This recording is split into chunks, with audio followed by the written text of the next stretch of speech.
माँ बहन बनो तू, नया पैमा कोई उतरे, नया फरमा कोई उतरे, इनकार का फरमा कोई उतरे।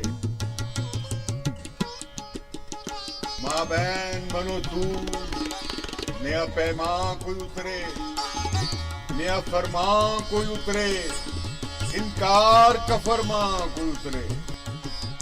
माँ बहन बनो तू।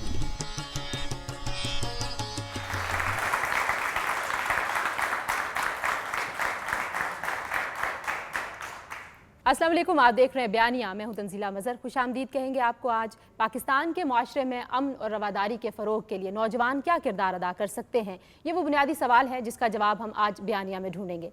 पाकिस्तान में अगर अदाद शुमार की तरफ देखा जाए तो 2.5 करोड़ बच्चे स्कूलों से बाहर हैं। 40% बच्चे मुकम्मल जहनी और जिस्मानी नशोनुमा तक नहीं पहुंच सकते। हम सबसे कम खर्च करते हैं तालीम और सेहत पर। बिल्कुल इसी तरह अगर माओं की और बच्चों की सेहत की जानिब देखा जाए तो वहाँ भी हमें रियासत की तरजीहात में ये मामला कहीं नज़र नहीं आता।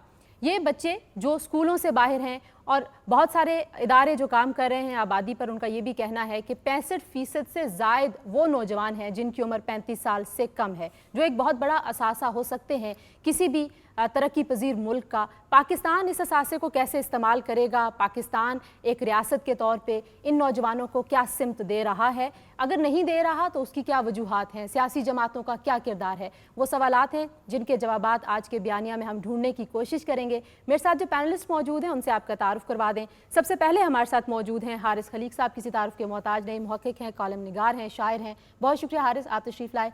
सेनेटर रुबीना खालिद साहिबा हमारे साथ मौजूद हैं, पाकिस्तान पीपल्स पार्टी से आपका ताल्लुक है, सीनियर रहनुमा, उनकी बहुत शुक्रिया रुबीना। हमारे साथ तौसीफ़ अब्बासी साहब मौजूद हैं, नेशनल यूथ पार्लियामेंट के प्रेसिडेंट हैं और बहुत एक्टिव हैं, नौजवानों के साथ काम भी करते हैं, बहुत शुक्रिया तौसीफ़। आयशा तंजीम साहिबा हमारे साथ मौजूद हैं, अगरचे आजकल ये मुंसलिक हैं वॉइस ऑफ अमेरिका से, लेकिन यहाँ पे हमारी सहाफ़ी बरादरी को रिप्रेजेंट करेंगी और जो आज इनकी आरा होंगी वो वॉइस ऑफ अमेरिका से उनका कोई ताल्लुक़ नहीं होगा। बहुत शुक्रिया आयशा, आपने हमें ज्वाइन किया। आप जानते हैं कि पैनलिस्ट के बाद हमारे साथ एक डिस्कशन का पैनल भी होता है। मुबस्सरीन में आज हमें ज्वाइन कर रहे हैं डॉक्टर जब्बार खट्टक साहब, सीनियर सहाफ़ी हैं, कराची से आए हैं आज यहाँ पे। बहुत शुक्रिया डॉक्टर साहब, आपने हमें ज्वाइन किया। और इम्तियाज़ आलम साहब, सीनियर सहाफ़ी, कॉलम निगार, हमारे साथ मौजूद हैं। इम्तियाज़ साहब, आपकी भी बहुत मशकूर हूँ। सबसे पहले सवाल हम हारिस खलीक साहब आपसे करेंगे। आपके ख्याल में जब हम समाजी इदारों की तरफ देखते हैं, सियासी इदारे और तालीमी इदारे, नौजवानों को तामीरी सरगर्मियों की तरफ लेके जाने के लिए इन इदारों का क्या किरदार देखते हैं आप? इसमें ये एक इंटरप्ले है, यूथ अलग से, नौजवान अलग से कैटेगरी नहीं है। इसमें उन तबकाती, शहरी और देहाती का फ़र्क, जिन्स का फ़र्क, ज़ाहिर है जो लड़कों की ज़रूरियात होंगी, नौजवान मर्दों की ज़रूरियात होंगी, वो ख़वातीन की नहीं होंगी। तो ये सारी बातें, इलाकाई फ़र्क है पाकिस्तान में, तरक्की बराबर नहीं है। इंसानी ज़राए की तरक्की की जब बात आती है तो ख़ास एक एज ब्रैकेट है, आपको लगता है उस एज ब्रैकेट को भी कहीं पे पॉलिसी साजी में सामने रखा जाता है? जी बिल्कुल, सामने रखा जाना चाहिए। अभी तक तो शायद ऐसा नहीं है। हमारी तरजीहात मुख्तलिफ रही हैं और यहीं से आपके जो आपने सवाल उठाया था उसके जवाब की तरफ मैं आता हूँ कि वो तरजीहात में तालीमी और समाजी इदारों का किरदार कम होता जा रहा है। जैसे अंग्रेज़ी में हम कहते हैं कि वो श्रिंक हो रही है, वो स्पेस भी कम हो रही है और उनका किरदार भी कम हो रहा है। अब उन्हें क्या करना चाहिए? देखिए पाकिस्तान में इससे पहले कि क्या करना चाहिए की तरफ जाइए, आप ये बताइए किरदार कम क्यों हो रहा है? किरदार इसीलिए कम हो रहा है कि वो हमारी तरजीह में शामिल नहीं है। हम अपने हमारा जो तखमीना बजट जो होता है हमारा साल का, उसका हम 2% से कम तालीम पर खर्च करते हैं। और इसके अलावा भी जो समाजी शोबा है, जैसे समाजी शोबे की आपने बात की, तो ये रियासत की आपकी तरजीहात पे एक रिफ्लेक्शन है, नजर आता है कि क्या है, तो उसे हमें बदलना पड़ेगा। बहुत शुक्रिया हारिस, आप कह रहे हैं हमारा एक मसला है। आप कह रहे हैं तरजीहात नहीं है। आयशा तंजीम, आपसे अगर पूछूं रियासत और हुकूमत की क्या तरजीहात हो सकती हैं ताकि नौजवानों को तामीरी सरगर्मियों की तरफ लेके जाया जाए, इस्लाहात अगर देखें या इकदामात, तो क्या सजेस्ट करती हैं आप कि क्या इकदामात लिए जा सकते हैं? देखिए, जिस मुल्क में 25 मिलियन या 2.5 करोड़ बच्चे स्कूल से बाहर हों और ये तादाद अगर इस साल की है तो आप ये समझें कि अगले साल और फिर अगले 2 साल और 5 साल 10 साल बाद ये तादाद कितनी बढ़ जाएगी। जहाँ पे आप जिन नौजवानों को सही तालीम नहीं दे सकते उनके लिए कोई ट्रेनिंग इंस्टीट्यूट्स ना हो, जहाँ पे आप नौजवानों को जो स्कूल जा भी रहे हैं उनकी तालीम इस नौयत की ना हो कि वो तालीम हासिल करके कुछ कर सकें, तो सबसे बड़ा मसला तो तालीम का है। फिर दूसरी बात ये कि हम अपने नौजवानों को पूरी कौम को کو اور ख़ास तौर पर नौजवानों को एक विक्टिम मेंटालिटी का शिकार बना देते हैं। हमारे बहुत सारे मसाइल हैं, बजाय इसके कि हम उन्हें एम्पावर करें कि अगर आपके कोई मसाइल हैं तो उसका आप हल कर सकते हैं, क्योंकि जब आप नौजवान होते हैं तो आप में बहुत ज़्यादा जज्बा होता है। एम्पावर कैसे किया जा सकता है? एम्पावर इस तरह किया जा सकता है कि आप छोटे से लेके बड़े मसाइल तक पूरी दुनिया में नौजवानों को एक तरह से शामिल किया जाता है, चाहे आप पीस कोर बना के करें, चाहे आप यूथ विंग, पॉलिटिकल पार्टीज़ के यूथ विंग बनाकर करें, चाहे आप रियासत में उनको इस तरह से हिस्सा देकर करें कि उनको लगे कि they can make a positive change. अब तरक्की पसंद सोच माशरे में लाने के लिए तंजीला आपको ना सिर्फ ये कि अपने तालीमी इदारों में, अपनी टेक्स्ट बुक्स में, अपने टीचर्स की ट्रेनिंग में तब्दीली लानी पड़ेगी, बल्कि पूरे माशरे का आपको एक माहौल बदलना पड़ेगा। ऐसा नहीं हो सकता कि आप इसको डिवाइड कर दें कि जी हम टेक्स्ट बुक में तो ये पढ़ा दें और टीवी पे ये दिखा दें और मोहल्ले में हम ये बताएं। It has to be a holistic approach. इज्तिमाई सोच होगी तो बदला जाएगा। बहुत शुक्रिया आयशा तंजीम। रुबीना खालिद साहिबा, आपसे हमारा सवाल ये है कि क्या सियासी जमातें नौजवानों को जमहूरियत, तरक्की पसंद सोच की जानिब लेके जा रही हैं, या कुछ और तरबियत हो रही है इस वक्त जो सियासी माहौल में हमें नौजवान सरगर्म नज़र आते हैं? देखिए तंजीला, जो नौजवान सोच है, जो शऊर है नौजवान का, वो उसको पहली जो उसकी दरसगाह होती है वहाँ से मिलता है। सियासी जमातें तो फिर बाद में उसमें इन्वॉल्व होती हैं, लेकिन एक बहुत अच्छी जो चीज़ थी जिसको मैं समझती हूँ कि जिसको सियासी सोच और शऊर जहाँ से आता था, वो आपकी स्टूडेंट यूनियंस थी। वो क्योंकि अभी भी हम बात कर रहे हैं यूथ विंग की, पार्टियों की, लेकिन वो यूथ विंग ज़रूर है पार्टियों के, हमारा भी है, लेकिन उनका सियासी शऊर वो नहीं है, क्योंकि सियासी शऊर आपको जो है वो आपकी दरसगाहें देती हैं। अभी जितने बड़े नाम हैं सियासत के, जितने बड़े कद हैं इस वक्त पाकिस्तान की सियासत में, जो थोड़े से अब रह गए हैं माजरत के साथ, जिस तरह रज़ा रब्बानी साहब हैं, एतजाज़ एहसन साहब हैं, हसन बजंजो साहब हैं, काफ़ी एक लिस्ट है। लेकिन मुझे कभी कभी जब मैं उनको देखती हूँ तो मुझे एक बड़ा अफसोस होता है कि इनके बाद हमारे पास क्या है। ये जो सियासी शऊर था, जो सियासी सोच थी, जो कि दरसगाहों से निकल के आई, उसमें तंजीला एक होता था। तो वो किसने टेक ओवर कर लिया? वो तो कम फिर क्यों हुआ? जब भी आपको पता है कि इस तरह के लोग आते हैं जो तीसरी कुव्वतें होती हैं, वो तो फिर इन आवाज़ों को बंद करना शुरू करती हैं। तो अनफॉर्चुनेटली ज़ियाउल हक साहब के टाइम में इन पे पाबंदी लगाई गई, जो कि आज तक वो हम उसको वापस नहीं ला सके। उसमें बुरी चीज़ें ज़रूर थीं, शामिल हो गई थीं, जैसे असले का इस्तेमाल था, इस तरह की चीज़ें थी, लेकिन किसी चीज़ की छोटी सी खराबी की वजह से उसको टोटली जो है वो ख़त्म नहीं कर देते। उन खराबियों को दूर करने की कोशिश की जाती है, बजाय कि आप बिल्कुल ही सब चीज़ जो है वो लपेट के रख दें। एक बहुत अच्छी अपॉर्चुनिटी थी जब हमारा ज़रब अज़्ज़ का ऑपरेशन हो रहा था, और उसके बाद जहाँ IDPs आने शुरू हुए, तो यही जो हमारे यूथ विंग्स थे, क्या हम उनको इसमें नहीं इन्वॉल्व कर सकते थे कि वो चले जाते वहाँ पे, जो हमारे IDPs आए हुए थे उनके साथ काम करते, तो एक सोशल जो होता है रिस्पॉन्सिबिलिटी उनको सिखानी चाहिए। बहुत शुक्रिया रुबीना। आप कह रही हैं कि एक तो तालीम के साथ साथ सियासत का सिलसिला जारी रहना चाहिए और दूसरा कोई प्रोग्राम देना चाहिए सियासी जमातों को। तौसीफ, आप नेशनल यूथ पार्लियामेंट, जिसके 350 तकरीबन मेंबर्स हैं, उनके साथ मिलकर काम करते हैं। आपके ख्याल में क्या ऐसी सरगर्मियां हो सकती हैं सियासी जमातों की जानिब से, रियासत की जानिब से, हुकूमत की जानिब से, जिनको अगर नौजवानों के सामने रखा जाए तो शायद उनकी ज़िंदगी बामकसद भी हो सकती है और वो एक बेहतर ज़िंदगी पाकिस्तान में रहते हुए भी गुजार सकते हैं? देखिए, पाकिस्तान में बेसिकली हमारे सोसाइटी में 3 तरह के तबके हैं। एक तबका वो है जो मेरी तरह से वेल एजुकेटेड है, पढ़ा लिखा है, कहीं जॉब ढूंढ रहा है या किसी तरह से सेटल डाउन हो रहा है। दूसरा तबका वो है जिसको कुछ ना कुछ तालीम मिली, कुछ स्ट्रगल करके मैट्रिक तक पहुंचा और उसके बाद आगे कैरी आउट नहीं कर सका। तीसरा तबका वो है जो स्कूल की दीवार तक पहुंच ही नहीं सका। ये 3 तरह के तबकात है बेसिकली। अब रियासत ने जो किरदार था इस पूरे सिनेरियो में, उसने तालीम को अपनी जो प्रायोरिटीज़ में से उसमें शामिल ही नहीं किया। पिछले जितनी दहाइयों से आप देखें, अब ये तीनों तबकात स्ट्रगल कर रहे हैं अपने एंड के ऊपर।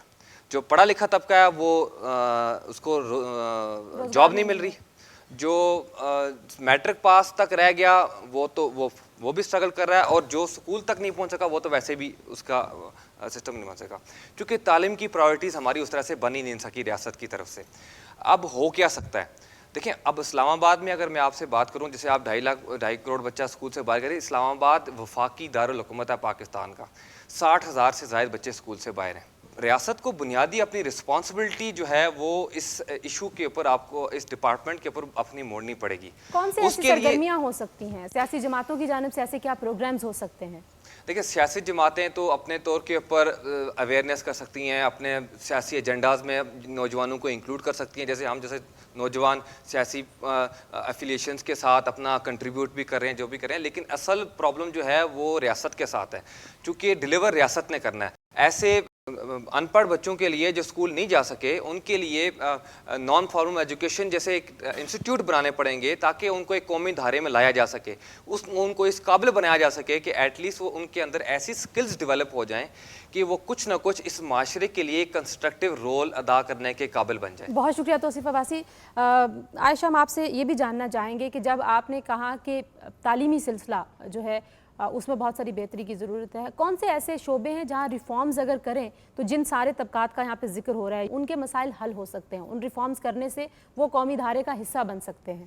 سب سے پہلے ٹیچر ٹریننگ. آپ کے بہت سارے بچے جو اسکول جا بھی رہے ہیں ان کو تعلیم نہیں مل رہی باقاعدہ ان کی کوشش کے باوجود. اس وقت پاکستان میں آپ دیکھیں سوسائٹی جو ہے وہ طبقاتی سوسائٹی تو ہماری ہمیشہ سے تھی، لیکن اب یہ طبقاتی فرق اتنا بڑھ گیا ہے کہ ایک امیر آدمی جو ہے وہ اپنی سیکیورٹی کا انتظام بھی خود کرتا ہے، وہ اپنا پانی بھی خود نکالتا ہے، وہ اکثر جو ہے وہ آرگینک کہیں سے کھانا بھی اپنا خود پیدا کر رہا ہوتا ہے، وہ بجلی بھی جنریٹر لگا کے پیدا کرتا ہے. اس کا ریاست سے بالکل تعلق ختم ہو گیا ہے. دوسری طرف وہ غریب ہے جو ریاست پہ پوری طرح ڈیپینڈنٹ ہے، لیکن ریاست کے فیصلے کرنے والا وہ امیر ہے جس کا اس سے کوئی تعلق نہیں ہے. سو یہ ایک بہت بڑا فرق پاکستان میں آ گیا ہے. So we need to find a way کہ ہمارے جو فیصلہ کرنے والے لوگ ہیں ان کو اندازہ ہو کہ جو غریب عوام ہیں وہ کس سے گزر رہے ہیں. حارث، کیسے یہ طبقاتی فرق ختم ہو سکتا ہے؟ دنیا میں جو اس وقت اجارہ دارانہ سرمایہ داری ہے، مونوپولسٹک کیپٹلزم، اس میں امیر امیر تر اور غریب غریب تر ساری دنیا میں ہو رہا ہے، صرف پاکستان میں ایسا نہیں ہے.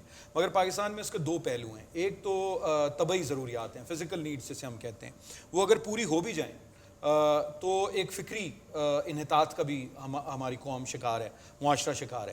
تو یہ اس کو دو طرح سے اپروچ کرنے کی ضرورت ہے.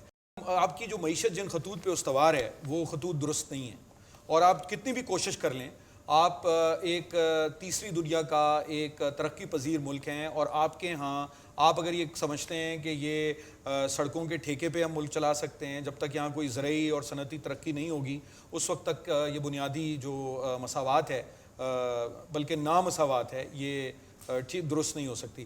لیکن جو فکری انحطاط کا سوال ہے جو کہ اس بیانیے کے اصل موضوع سے جڑا ہوا ہے، اس میں سمجھتا ہوں کہ جو چیز ہمیں بچا سکتی ہے وہ شعر ہے، وہ مصوری ہے، وہ موسیقی ہے، وہ سوال اٹھانے کی ایک جو کا فروغ ہے، اور اس کو فروغ دینے کی بات ہے.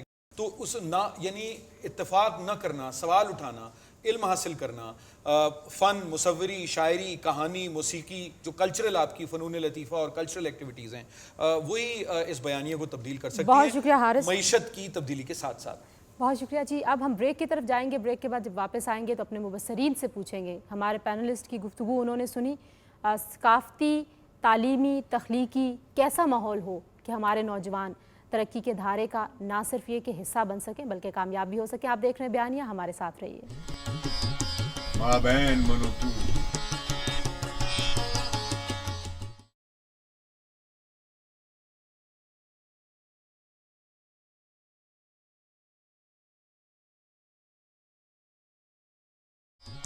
ماں بہن بنو تو.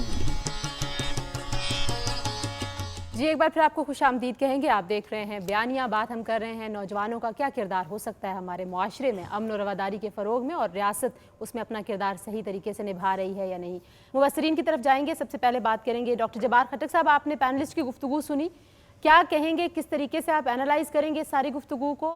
دیکھیں، مسائل کی نشاندہی تو کی گئی ہے، لیکن امن اور رواداری کے فروغ میں ہم نوجوانوں کا جو کردار چاہتے ہیں تو چاہت سے کچھ نہیں ہوگا. جو آپ نے بویا ہے وہ کاٹیں گے.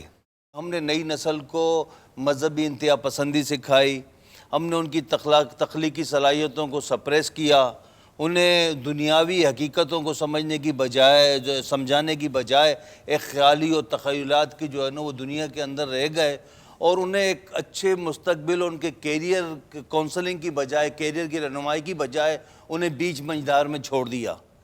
اور ان کے اندر ایک تخلیقی صلاحیتوں کو فروغ دینے کے لیے ایک موافق فضا، ایک انیبلنگ انوائرمنٹ جو ہے فوری طور پر پیدا بہت کرنا شکریہ چاہیے۔ ڈاکٹر جبار خٹک صاحب، آپ نے بہت خوبصورت گفتگو کی۔ امتیاز عالم صاحب کہہ رہے ہیں پرانی نسل نے جو بیج بوئے ہیں آپ نوجوانوں کی صورت میں وہی کاٹ رہے ہیں، وہاں پہ لیڈرشپ کس نے نبھانی ہے؟ اور آپ جو ہمارے پینلسٹ کی گفتگو ہے اس کو بھی اینالائز کیجئے۔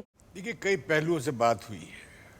ایک تو یہ سوال اٹھا ہے کہ نوجوانوں کی اتنی کثرت ہو گئی ہے آبادی میں کہ جسے کہا جاتا ہے پاپولیشن بلج، آبادی کا اتنا بڑا ایک کٹ بن گیا ہے، اور اس کے بارے میں ہم کیا کرتے ہیں؟ یہ ایک غنیمت بھی ہو سکتا ہے، یہ ایک زحمت بھی ہو سکتا ہے، رحمت کا باعث بھی ہو سکتا ہے اور باعث زحمت بن سکتا ہے۔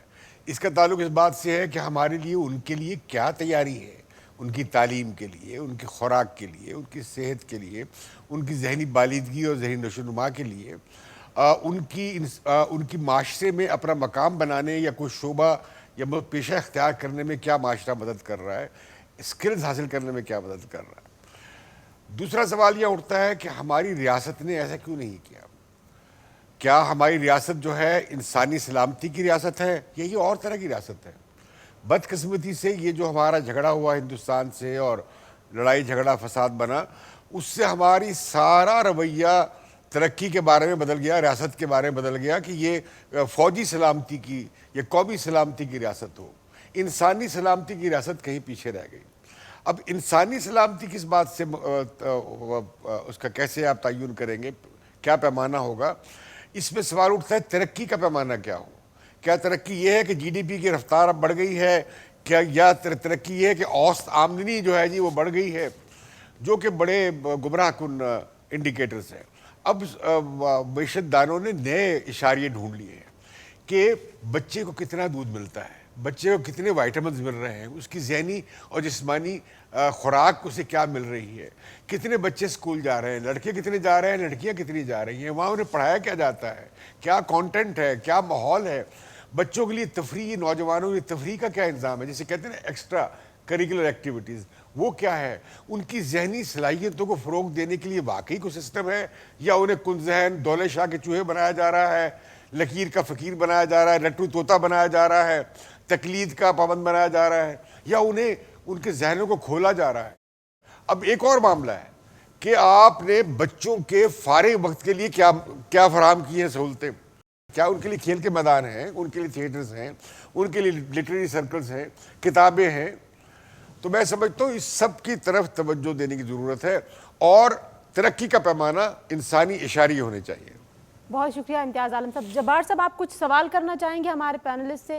دنیا میں تیزی سے تو تبدیلیاں آ رہی ہیں، اس تبدیلیوں کا ہمارے نوجوانوں پر مثبت اثر پڑنا ہی پڑنا ہے۔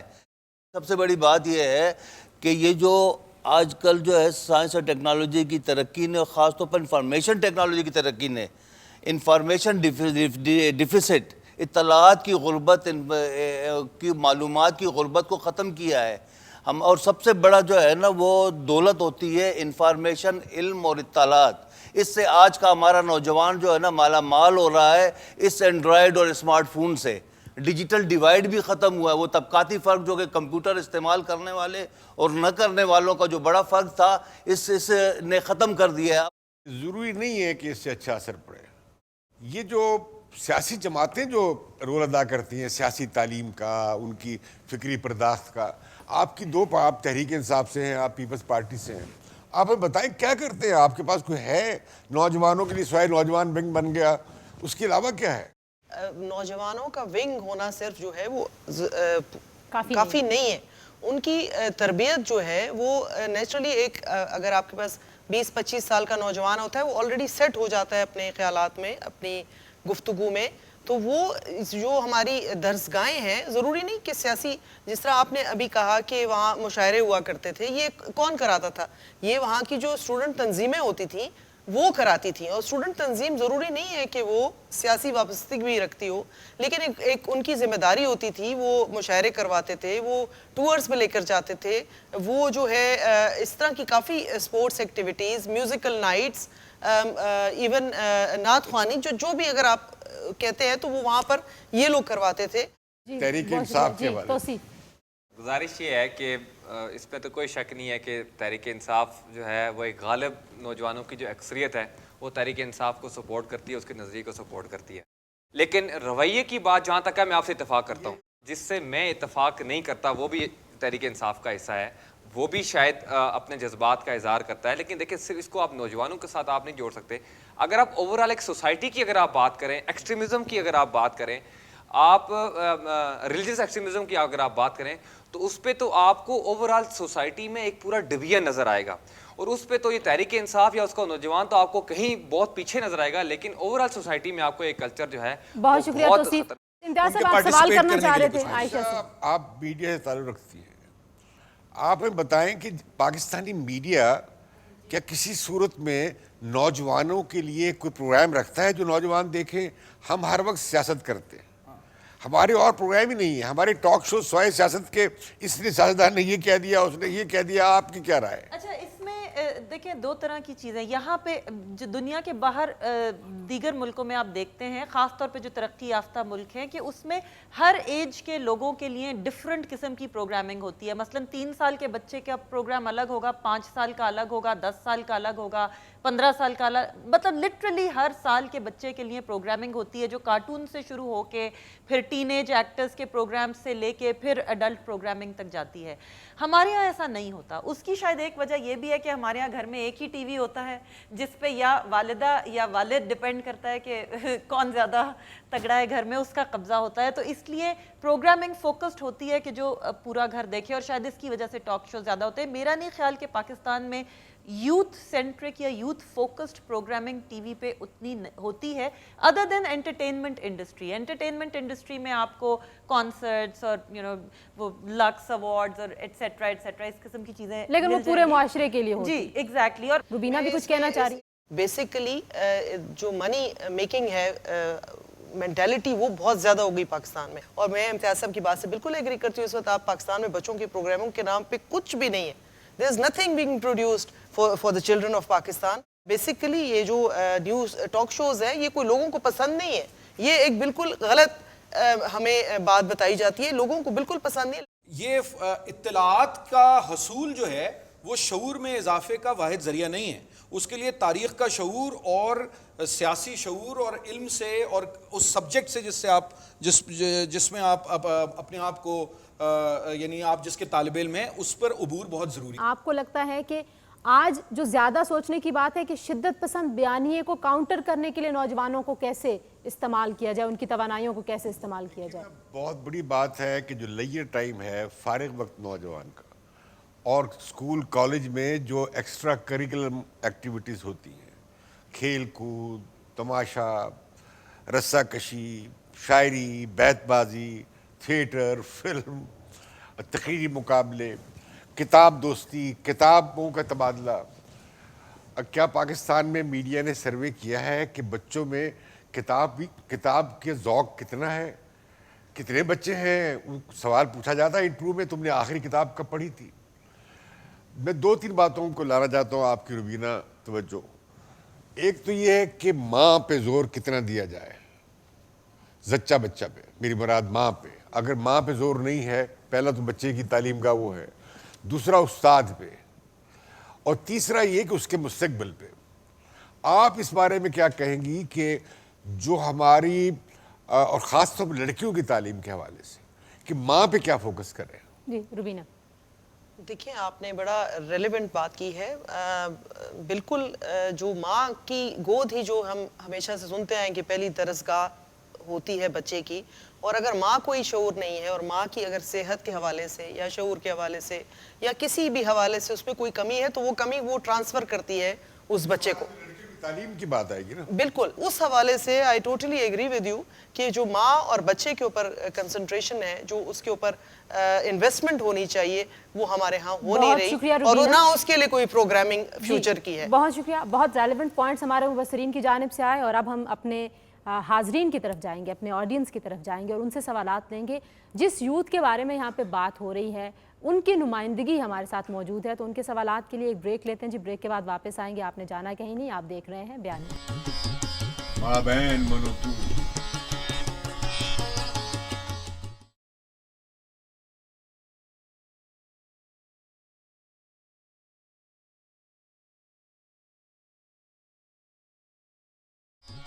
माँ बहन बनो तू।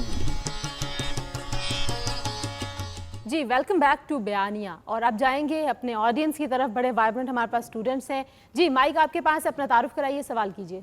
मेरा सबसे पहले सवाल सर हारिस से है, और मेरा सवाल ये है कि जैसे जैसे हम तरक्की कर रहे हैं, हमारी इंफॉर्मेशन की तरफ और बाकी चीज़ों की तरफ एक्सेस जो है वो आसान होती जा रही है, तो अगर इस तरफ से देखा जाए तो हमारी इखलाकी और माशरती और बाकी हम लोगों को ज़्यादा वैल्यूज़ होनी चाहिए हमें। लेकिन अगर आप ख़ुद को और हमें देखें, जब आप नौजवान होंगे आप में ज़्यादा इखलाकी होगी ज़रूरत, और हमें इतनी इखलाकी ज़रूरत नहीं होगी जितनी आप में होगी उस वक्त में। बहुत शुक्रिया इसकी जी। क्या वजह हो? मेरा ख्याल है ये नस्ल हमसे आगे बढ़ी हुई है, लेकिन कदरों का जहाँ तक सवाल है, मैं समझता हूँ कि ये बड़ी एक एब्स्ट्रैक्ट चीज़ है कदरें। असल बात जो है वो ये है कि कोई आपको दुनिया का कोई मज़हब, दुनिया का कोई फ़लसफ़ा ये नहीं कहता कि आप सच ना बोलें, दूसरों के काम ना आएँ। ये सब बातें अपनी जगह दुरुस्त हैं, मगर इल्म के साथ जो वाबस्तगी है वो महज एक्सेस से, रसाई से नहीं पैदा होती। आपकी रसाई अगर है मगर आप इस्तेमाल नहीं कर रहे उस इल्म को और उन मालूमात को, तो आप इस दौड़ में जो दुनिया में है उसमें पीछे रह जाते हैं। और मैं समझता हूँ कि उसी पर तवज्जो देने और ज़ोर देने की ज़रूरत बहुत है। शुक्रिया। आयशा कुछ कहना चाह रही थी। जी मैं सिर्फ ये कहना चाह रही थी, इन्होंने चूंकि इखलाकी जुरत का लफ्ज़ यूज़ किया, कि हमारे माशरे में एक बहुत गलत ट्रेंड डेवलप हो गया है, वो ये कि दूसरे की आवाज़ दबाने के लिए वायलेंस का इस्तेमाल, जो शायद पहले इतना ज़्यादा 50s और 60s में नहीं था। मतलब आपको ये डर नहीं होता था कि अगर आप कोई बात करेंगे और दूसरे को बुरी लगेगी तो शायद वो आपको जान से मार दे, और अब ये माशरे में डर डेवलप हो गया। ये बहुत गलत बात है। और दूसरी गलत बात ये है कि हमारे अंदर, और ये मैं हर तरफ से देखती हूँ, सियासी पार्टीज़ में भी, गैर सियासी अनासर की तरफ से भी ये होता है कि जो आपसे डिसएग्री करता हो उसको फ़ौरन लेबल कर दिया जाता है, ये गद्दार है, ये एजेंट है। सवाल ये है कि डिसएग्रीमेंट से तरक्की होती है। अगर आपने मेरी हर बात में हाँ मिलानी है तो फिर आपका और मेरा दो मुख्तलिफ शख्स होने का कोई फ़ायदा नहीं। सो ये जो दो ट्रेंड्स हैं, अपने से हर डिसएग्री करने वाले को लेबल कर देना और या फिर वायलेंस से उसकी ज़बान बंद करना, ये सोसाइटी के लिए और नौजवानों के लिए बहुत वैलिड पॉइंट है जी। नेक्स्ट क्वेश्चन इस साइड से लेंगे जी, माइक आपके पास है। मेरा सवाल खालिद अलीक साहब से है कि सर आपने कहा तालीम। सर हम तो जिस कैरिकुलम की हम बात कर रहे हैं, हम तो बचपन से ही पढ़ रहे हैं कि महमूद गजनवी और पता नहीं क्या, तो हिंदू दुश्मन पता नहीं क्या, हमें तो बचपन से ही नफ़रतें सिखाई जा रही है। दूसरी बात है सर ये है कि जो 65% नौजवान है, ये इससे जो एक ज़माना था जब सिब्त हसन का दौर हुआ करता था, जिसे फैज़ अहमद फैज़ साहब कहते थे अगर पाकिस्तान में कोई इंटेलेक्चुअल है तो सिब्त हसन ही है। उन जैसे लोगों की जो तरक्की पसंद जो लिटरेचर है उस पर पाबंदी लगाई गई, यूनियंस पे पाबंदी लगाई। सेनेटर रुबीना इरफान साहिबा ने भी यही बात दोहराई स्टूडेंट यूनियंस की। तो इनसे भी मेरा ये सवाल है कि मैडम आपकी जो जमात है, जो सियासी जमात है, जो ख़ुद स्टूडेंट पॉलिटिक्स पे बहुत ज़्यादा बिलीव रखने वाली जमात है, तो आप मुझे बता सकते हैं कि आपकी अपनी पीपल्स पार्टी में कितने नौजवान कायद अब तक उभर के आ सके, अब तक मौजूद है? बहुत शुक्रिया जी। जी हारिस, पहले आप जवाब दीजिए। आपने बिल्कुल सही निशानदेही की है बलोच साहब कि ज़ाहिर है कि पाबंदी लगाई गई, लेकिन मैं मार्क ट्वेन ने एक जो अमेरिका के एक बड़े दानिश्वर और अदीब थे, उन्होंने एक बात कही थी अपने बारे में कि I have never let my schooling disturb my education.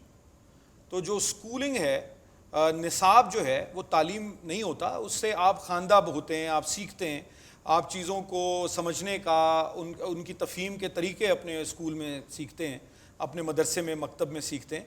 बात इल्म का हासिल करना, निसाब तो हमारे ज़माने में भी शायद इससे भी बुरा था जैसा आज है। यानी मैं जिस ज़माने में स्कूल गया हूँ, थोड़ा चंद साल बाद डॉक्टर साहब और इम्तियाज़ साहब के, तो इसमें मैं समझता हूँ कि ख़ुद मेहनत करने की ज़रूरत है और उस शऊर की, इसीलिए मैंने अर्ज़ किया था कि उस सियासी शऊर की बड़ी, और तारीख़ के शऊर की, महज सियासी शऊर नहीं, क्योंकि सियासत में भी झूठ बहुत बोला जाता है एक्सपीडियंसी के लिए। तारीख़ के शऊर की ज़रूरत है और वो ख़ुद ही करना पड़ेगा। उसके लिए निसाब की तब्दीली और उस सब में तो मेरा ख्याल है कि रियासत बहुत वक्त लगा रही है। रुबीना, आपसे भी सवाल किया था इन्होंने। बिल्कुल, पाकिस्तान पीपल्स पार्टी की जितने इस वक्त लेजिस्लेटर्स हैं वो एक प्रोसेस से गुजर के आए हैं, ऐसे डायरेक्ट कोई नहीं आया। अभी भी जो है वो शायद हम उनको जानते नहीं हैं, बहुत सारे हैं, इंशाल्लाह अगली असेंबलियों में आप उनको देखेंगे। मैं समझता हूँ कि और 60% तबका नौजवानों से बिलोंग करता है। कैसे हो सकता है कि एक कंट्री जिसकी 60% नौजवान है और पार्लियामेंट के अंदर उसकी रिप्रेजेंटेशन 2% भी ना हो? तो मैं समझता हूँ कि उस सिलसिले में सियासी जमातों में तहरीक इंसाफ तो कर ही रही है, लेकिन बाकी जमातों के अंदर जिस तरह से नौजवानों को आगे बढ़ने की जो अपॉर्चुनिटीज़ जो हैं वो बहुत ज़्यादा कम है। उसको इनकरेज करने की और उसको अपने मैनिफेस्टो को का हिस्सा बनाने की इंतहाई अहम बहुत ज़रूरत है। शुक्रिया जी। अगला सवाल हम उस तरफ से लेंगे जी। मेरा क्वेश्चन हारिस खलीक साहब से। सर, नेल्सन मंडेला का एक कोट है कि जब एजुकेशन और हेल्थ किसी भी माशरे के अंदर एक बिज़नेस बन जाता है तो वो माशरा कभी तरक्की नहीं कर सकता। और हमारे माशरे में अगर देखा जाए तो अमीरों का बच्चा प्राइवेट स्कूल में जाता है और गरीबों का बच्चा गवर्नमेंट स्कूल में जाता है जहाँ टीचर भी नहीं आता। तो इस हेट के होते हुए, इस डिस्क्रिमिनेशन के होते हुए यूथ एक्सट्रीमिज़म के खिलाफ अपना रोल कैसे दे सकती है? जी, आपने बिल्कुल ठीक निशानदेही की है, नहीं दे सकती। मैं आपको एक मिसाल आप ही की बात को आगे बढ़ाते हुए कहता हूँ कि दुनिया में सरमायादाराना निज़ाम का जो एपिटोम है वो रियासत हाय मुत्तहदा अमेरिका है। रियासत हाय मुत्तहदा अमेरिका में तालीम, स्कूल की तालीम मुफ्त है सारे बच्चों के लिए। आप ये देखें कि तालीम का जो शोबा है उसमें बिल्कुल प्राइवेट तालीम होनी चाहिए, आला सतह पे होनी चाहिए, लेकिन बुनियादी जिम्मेदारी हर शहरी को तालीम देने की, और शहरी में एक छोटा बच्चा भी शामिल है, बेफॉर्म भरवा लेते हैं ना आप बच्चे की पैदाइश से ही पाकिस्तान में, तो वो रियासत की जिम्मेदारी है। और बिल्कुल आपकी बात दुरुस्त है कि जब तक रियासत अपनी ये जिम्मेदारी पूरी नहीं करती, जो भी हुकूमत बरसर इक़्तिदार हो, हम इस समत में आगे नहीं बढ़ते, उस वक्त तक बुनियादी तब्दीली पाकिस्तान के माशरे में नहीं आ पाएगी। जी माइक किस तरफ है जी? सवाल हारिस भाई, यूनेस्को की रिपोर्ट के मुताबिक पाकिस्तान में 80% लिटरेचर जो चर्न आउट हो रहा है वो रिलीजियस लिटरेचर है। अब आप एक शायर हैं, मुसन्निफ़ हैं, एक रोशन ख्याल ऑथर हैं, और मेरा जैसा एक बंदा जो कि पढ़ना चाहे भी तो उसको आपकी तहरीरें आसानी से नहीं मिल सकती, मगर अगर मैं अपनी मस्जिद में सिर्फ 5 कदम चल के चला जाऊँ तो गाजी इस्लाम मुमताज़ कादरी के ऊपर पूरी की पूरी किताबें मिल जाएंगी, पूरी के पूरे किताबचे मिल जाएंगे, एक एक डिटेल मुझे मिल जाएगी बहुत ही आसानी से। अब मसला ये है कि पाकिस्तान में जो भी बंदा थोड़ी सी भी तालीम हासिल करता है, पढ़ना लिखना सीखता भी है, तो उसको जो इमीडिएट एक्सेस जिस लिटरेचर को होता है वो फंडामेंटलिस्ट लिटरेचर है। इस चीज़ को हम किस तरह काउंटर कर सकते हैं? सफीउल्लाह, बहुत वैलिड और बहुत अहम सवाल है। अब ये कोई एक शायर है या एक कॉलम निगार है, उसकी जो पहुँच है वो मुख्तसरी होती है। वो अब ये नहीं हो सकता कि आप एक नज़्म भी लिखें, उसके बाद उसे छपवाएं भी, फिर उसे 10 करोड़ लोगों में तकसीम भी करें, ये तो मुमकिन नहीं है। लेकिन तो ये रियासत तरजीह लाइब्रेरीज चूंकि और नहीं है, ये बना रियासत भी, और मेरा ख्याल है कि यहाँ सिर्फ रियासत का नहीं, यहाँ जो निजी शोबा है और जो ज़राए अबलाग है उनका बड़ा रोल है। अब मसला ये पैदा हो गया है कि जो ज़राए अबलाग में मटीरियल जो आपके सामने आता है वो भी उतना ही यानी रजत परस्त है जितना आप जो आम बाज़ार में लिटरेचर मिलता है उसकी बात करते हैं। तो ये तो इसमें तो जो निजी शोबा है और जो तालीमी इदारे हैं, जो ज़राए अबलाग हैं, उनको भी आगे बढ़ के काम करने की बहुत ज़रूरत है। एक तो सबसे बड़ी बात कि जैसे रियासत आपने कहा कि स्कूल्स में लाइब्रेरीज होनी चाहिए, शहरों में लाइब्रेरीज होनी चाहिए, हर इलाके की अपनी लाइब्रेरी होनी चाहिए, लेकिन आजकल के दौर में आपको ज़रूरी नहीं है कि आप स्कूल में आप बहुत सारी लाइब्रेरी में किताबें रखें। आप कुछ कंप्यूटर भी रख सकते हैं जहाँ पे उन किताबों की इलेक्ट्रॉनिक कॉपीज़ आप लोगों को दे सकते हैं। अगर आपके मुल्क में कोई इतना टेक्नोलॉजिकली एडवांस्ड हो तो आप किंडल टाइप ई रीडर्स की एक सस्ती फॉर्म बना सकते हैं जो आप आम बच्चों की एक्सेस में हो। एक कल्चर होता है वॉलंटरी काम करने का, वो भी बहुत कम है, क्योंकि बहुत सारे मुल्कों में ये कमी जो है वो लोग वॉलंटरी तरीके से पूरी करते हैं। हमारे यहाँ उसका बिल्कुल कल्चर नहीं। देखिए, लाइब्रेरीज तो हैं, जो हैं भी वहाँ कोई भी नहीं चाहता। ये जो रीडिंग हैबिट है ये इनकलकेट करनी पड़ती है, आपको डालनी पड़ती है आदत। तो ये स्कूलों की जिम्मेदारी बनानी चाहिए कि वो, क्योंकि हम जब छोटे होते थे एक लाइब्रेरी आर होता था, आपको एक हफ्ते में एक किताब जरूर इशू करानी होती थी और उसके बाद फिर आपको उसको बुक रिपोर्ट लिख के देनी होती थी। तो ये सारी चीज़ें जो हैं, ये जो आपने स्कूलों से निकाल दी हैं, पीटी जिस तरह आपने कहा चली गई है। पॉलिटिशियंस के बच्चे जो फॉरेन कंट्रीज से पढ़ के आते हैं और दूसरे बच्चे जो यहाँ पे जो सारे हालात से गुजर के यूथ विंग्स के थ्रू ऊपर आते हैं, कुछ तो ऐसे होते हैं जिनको बिल्कुल तवज्जो नहीं मिलती, बाकी जिनको यूथ विंग्स रिकॉग्नाइज करता है, क्या वो उनको आगे आना चाहिए या फिर जो पॉलिटिशियंस के बच्चे जो बाहर रह के पढ़ के आके तो फिर आगे उनको मौके मिलने चाहिए? क्योंकि मुस्तकबिल की जो हमें नज़र आ रही है वो तो फिर उनके आती जाती नज़र आ रही है जिनको बिल्कुल एक्सपीरियंस नहीं है कि क्या हालात हैं यहाँ पे। आपके सवाल के लिए मेरी तरफ से क्लैप। और रुबीना, बिल्कुल, देखिए ये पॉलिटिकल जो शऊर है, आपकी बात बिल्कुल बजा है कि सिर्फ ये नहीं कि अगर मेरा बच्चा है और बाहर से पढ़ के आया तो उसका हक बनता है कि वो पार्टी का टिकट उसको मिल जाए। जिसने, मैं आपको पहले भी यही कहा कि जो वो सफ़र तय किया है, वो सियासी शऊर का सफ़र तय किया है उसने, वो एज अ वर्कर आया है, फिर वो स्लोली एंड ग्रेजुअली वो सब मराइल से गुजरा है, تو پھر جا کے اس کو وہاں پہ کیونکہ ابھی ہم جو اپنی پارٹی کی ری آرگنائزیشن مطلب تقریباً ہونے والی ہے، کچھ جو میں نے بھی اس میں اپنے پروونس کے سارے وزٹس کیے، تو اس میں ہم نے یہی دیکھا ہے کہ ورکر کی رائے کیا ہے. جو ورکر کی رائے ہے وہی اینڈ میں جو جا کے بناتی ہے کہ وہ اپنے علاقے سے کس کو سمجھتے ہیں پارٹی کے حساب سے کہ ایم این اے اس کا کون ہونا چاہیے، اس کا سینیٹر کون ہونا چاہیے. یہ پریکٹسز جو ہیں جمہوری عمل ابھی جب انشاءاللہ تعالیٰ چل پڑا ہے اور آگے بھی چلے گا اللہ کے فضل سے، تو یہ سب چیزیں فلٹر ہو جائیں گی. تو جو سیاسی قد کے لوگ ہوں گے وہی آگے آئیں گے، ورکر کی رائے سے آئیں گے. یہ آپ کے جو خدشات ہیں یہ میرے خیال میں ہیں تو پاسٹ میں تو ٹھیک تھے، لیکن فیوچر میں اس طرح سے نہیں چلے گا. بہت شکریہ روبینہ جی. اچھا اس میں اختلاف ہے کہ ہمارے ہاں کی جو کانسٹیٹیونسی کی پالیٹکس بنی ہے نا، اب باپ ہے ہارٹ اٹیک ہو گیا، مر گیا ہے، اس کے بعد بیٹا آ گیا ہے، وہ بیٹا نہیں تو چاچا آ گیا ہے. یہ جو ہم نے فیملی کی سیاست بنا دی ہے، پارٹیوں میں جو فیملی کا سیاست بنا دی ہے اور حلقے کی سیاست میں جو فیملی کی سیاست بنا دی ہے، اس سے نوجوانوں کے پاس کیا رہ گیا کہ ہم اگر کوشش بھی کریں گے تو ہم تو آگے نہیں بڑھ سکتے. یہ فتح محمد صاحب جو بیٹھا ہوا یہاں پہ پچھلے 40 سال سے ایم این اے، اس کا بیٹا بنے گا، بھائی بنے گا. اسے توڑنے کی ضرورت کی طرف بچے شاید اشارہ کریں. توصیف آپ کچھ کہنا. میں اس میں گزارش یہ کرنا چاہ رہا تھا کہ ہم یہاں ڈیموکریٹ سسٹم میں دو طرح کے کلچر ہیں. ایک جو وہ لوگ ہیں نوجوانوں میں جو اپنا پولیٹیکل سسٹم انہیریٹ کر کے آتے ہیں، ایک وہ طرح کے لوگ ہیں جو ہماری طرح کے لوگ جو نیچے سے گروم کر کے یوتھ ونگز میں، آئی ایس ایف میں، اس طرح کے پولیٹیکل ونگز میں آ کے اپنی پروگرس کر کے تو پھر آگے آنے کی کوشش کرتے ہیں. ابھی پچھلے 3-4 دہائیوں میں تو اس طبقے نے جس نے انہیریٹ کیا تھا وہ سکسیسفل رہا ہے اس پورے پروسیس میں خود کو آگے لے کے آنے میں. لیکن جو میں سمجھتا ہوں کہ آنے والے وقتوں میں جو ایک نیا جو پروسیس ابھی چل رہا ہے اور آگے جو انشاءاللہ اگلے 5-10 سال میں مجھے بڑی امید ہے کہ انشاءاللہ کہ یہ وہ طبقہ جو نیچے سے گروم کر کے اوپر آ رہا ہے اس کے لیے بہت اپرچونٹی. چلیں آپ نے روبینہ کے پوائنٹ کو انڈورس کیا. یہاں پہ ایک بچی کے پاس مائک ہے. جی میرا کوشچن سر حارث سے ہے کہ سر کیا ہمیں اس بات کی تعلیم دینی چاہیے نوجوانوں کو کہ وہ نسلی اور لسانی فرق کی بجائے پاکستانی بن کر سوچیں، اور جب ہم پاکستانی بن کر سوچیں گے تو کیا ہم پاکستان کو زیادہ بہتر پرامن اور رواداری کو فروغ نہیں دے سکتے، اور اس کے لیے ہمیں سیاسی سطح پر کیا اقدامات کرنے چاہیے؟ جی آپ کا سوال بہت اچھا سوال ہے اور یہ لاہور اور اسلام آباد میں ہر محفل میں پوچھا جاتا ہے، کراچی، کوئٹہ، پشاور، ملتان میں کم پوچھا جاتا ہے. یہ میرا خیال ہے کہ پاکستانی ہم اس صورت میں بن جائیں گے جب ہماری ریاست سب کو برابر سمجھے گی اور ہم تمام پاکستانیوں کا جو سٹیک ہے، جو حصہ ہے ریاست کے امور میں، وہ برابر ہوگا.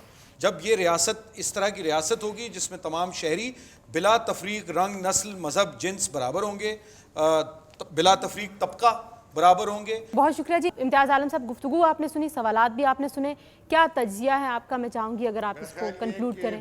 نوجوانوں میں سرمایہ کاری کرنے، انہیں تعلیم دینے، ان کی پرداخت کرنے، ان کی ذہنی بالغی بڑھانے، ان کی صلاحیتوں کو پیدا کرنے، انہیں ایک اچھا شہری اور ایک اچھا انسان بنانے میں سرمایہ کاری اور توجہ اور کوشش جو ہے یہ اس کا تعلق پاکستان کے مستقبل سے ہے. جیسی ہم نسل بنائیں گے ویسا پاکستان کا مستقبل ہوگا. تو لہذا کیوں نہ ریاستی ساری اولویتیں بدلی جائیں اور نوجوانوں پہ، نئی نسل کی تعلیم پہ، صحت پہ، ترقی پہ، ان کی ذہنی ڈیولپمنٹ پہ، ان کی پیشہ ورانہ صلاحیتوں کو بنانے میں کیوں نہ اس پہ توجہ دی جائے اور خاندانی اور آبادی کی منصوبہ بندی کی جائے. کتنے ڈاکٹرز چاہیے، کتنے ٹیچرز چاہیے، کتنے مولوی چاہیے، کتنی نرسز چاہیے، کتنے آپ کو کلرک چاہیے، کتنے آپ کو منتظمین چاہیے، یہ سب اس کی منصوبہ بندی کی ضرورت ہے. بہت شکریہ امتیاز عالم صاحب، بہت شکریہ جبار خٹک، ہماری آڈینس کا بہت شکریہ اور میرے تمام پینلسٹ کا بہت شکریہ.